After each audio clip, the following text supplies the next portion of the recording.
Hi everyone, good morning, welcome back to my channel. আজকে Sunday, আর সানডেটা আমি প্রচণ্ড স্লোভাবে শুরু করতে ভালোবাসি। একদম আরামসে ঘুম থেকে উঠবো, সব কাজ ধীরে ধীরে করবো। আজকে ওয়েদারটা প্রচণ্ড ভালো, কদিন ধরে এত গরম দিয়েছে, আজকে সকাল থেকে প্রচুর হাওয়া দিচ্ছে আমাদের এখানে, প্রচণ্ড ভালো লাগছে ওয়েদারটা। তো আমি টুকটাক একটুখানি ঘরদোর গুছিয়ে স্নান করে নিয়েছি।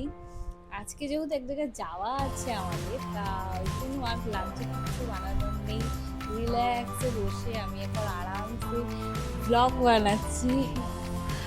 তো এই জন্য এরপর আমি একটু ভাবছি ঘরে টুকটাক কিছু কাজ করে নেবো, যেহেতু আজকে কোনো রান্না বান্না নেই, কোনো চাপ নেই, করে আজকে যেখানে যাবো দুপুরে রেডি। আমার যেই গণেশ ঠাকুরটা আছে, এই ঠাকুরটাকে ভালো করে আজকে পরিষ্কার করে দিয়েছি।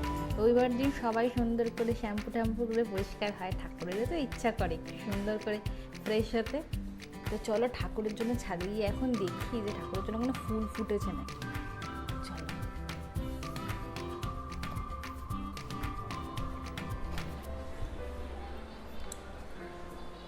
ছাদে আজকে অনেক হাওয়াও দিচ্ছে, দেখি কোনো ফুল ফুটেছে নাকি ঠাকুরের জন্য। আজকে ওই গোলাপি জবা গাছটাতে একটা জবা ফুল ফুটেছিল, মামনি সেটা তুলে ঠাকুরকে দিয়েছে। এখানে একটা সাদা ফুল ফুটেছে, এটাই চলো ঠাকুরকে দেব। এখানে একটা সাদা ফুল ফুটেছে, এটাই চলো ঠাকুরের জন্য নিয়ে নিই। চলো তোমাদেরকে গোলাপি জবাটা দেখাই, যেটা মামনি ঠাকুরকে দিয়ে। এই দেখো গোলাপি জবাটা, এটাই আমাদের গাছে ফুটেছিল, ঠাকুরকে দিয়েছি। দক্ষিণেশ্বরী মাকে এই ফুলটা দিয়েছে মামনি। এটা আমাদের সব ঠাকুর, এটা নরসিংহদেব, লক্ষ্মী, এটা আমাদের বাড়িতে কার্তিক ফেলেছিল সেই ঠাকুরটা।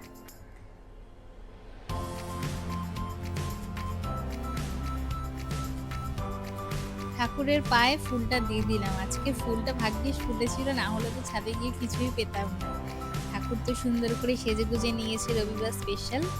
এখন প্রায় 1:15 বাজে, রেডি হবো আস্তে ধীরে। তো একটু নেল পালিশ করবো, অনেকদিন নেল পালিশ করি না, আজকে একটু নেল পালিশ করবো।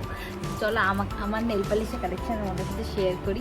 এর মধ্যে আমার কাছে বেশি নেল পালিশের কালেকশন নেই, এর অর্বের মধ্যে কিছু একটা পরবো ভাবছি। এখন আমি এই পিঙ্ক কালারটা আমি একদম নতুন কিনেছি, এই কালারটা ভাবছি আজকে এটাই পরি। এটা স্পেশালি আমি পয়লা বৈশাখের জন্যই কিনেছিলাম, এটা ইনসাইটের। তো চলো এটাই এখন পরা যাক।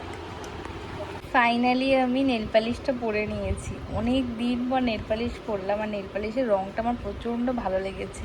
অনেক দিন পর পিঙ্ক কালার কিনেছি আমি, পিঙ্ক কালার পরলাম, খুব ভালো লাগছে।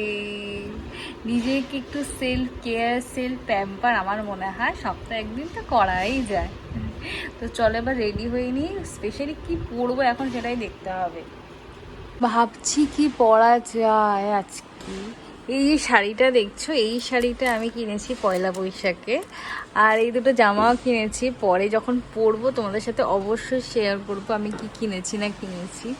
এই শাড়িটা হলো সেই কি বলেছিল নামটা, রাজশাহী সিল্ক। শাড়ির কালারটার জন্য আমি শাড়িটা নিয়ে এসেছি, আমার এই কালারটা উইশ লিস্টে কেনার প্রচণ্ড ইচ্ছা ছিল। দেখা যাক তাহলে কি পরি, তাড়াতাড়ি চলে রেডি হয়নি। ফাইনালি আমি রেডি হয়ে গেছি, একটা সিম্পল লুক করেছি, আর জামাটা পরে দেখছি আমার অনেকটা ওয়েট লুজ হয়েছে। যদি আমি ওয়েট লস জার্নিতে আছি, আর ফাইনালি ওটা কাজ করছে আমার ডায়েটটা, ভেরি হ্যাপি। আমি রেডি হয়ে নিয়েছি ফাইনালি এখন যাওয়ার জন্য। প্রচুর লেট হয়ে গেছে, প্রায় 2টো বাজে, চলো আর দেরি করবো না, চলো তাড়াতাড়ি বেরিয়ে যাই।